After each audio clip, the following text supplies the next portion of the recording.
Додека се очекува владата утре да прогласи кризна состојба во енергетиката, веќе е известно дека струјата од нова година ќе поскапи.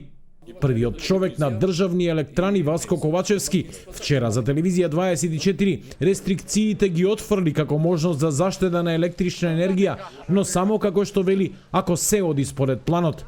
А планот е увоз на струја да нема и државата сама да си ја произведе за потребите на домаќинствата и малите фирми. Но увозот на јаглен и мазут ќе продолжи за да се задоволат потребите на термоелектраните во Битола, Осломе и Неготино. Ваквиот начин на собствено производство го турка буџетот во минус од 150 милиони евра, но според Ковачевски ова е единственото солидарно решение за кое рече дека е наефтино споредбено со земјите во регионот. Цената што даваме кон граѓаните е пониска од производната цена. А за да ја произведиме електричната енергија, нас ни требаат одредени ресурси.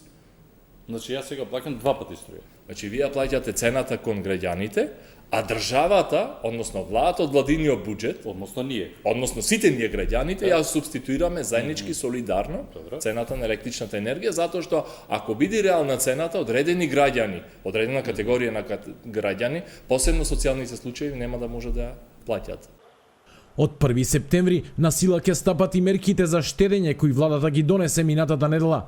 За граѓаните и стопанството ќе бидат само препорака, а за државните институции задолжение кое ако не се исполнува ќе продуцира и казни. Но за сега решение нема за стопанството кое е најпогодено од енергетската криза. Компаниите кои купуваат струја на слободниот пазар ја плаќаат неколку пати повисоко поради енормно растечките цени на меѓународните берзи. Иако најави, за сега владата се уште не излезе со мерки за помош.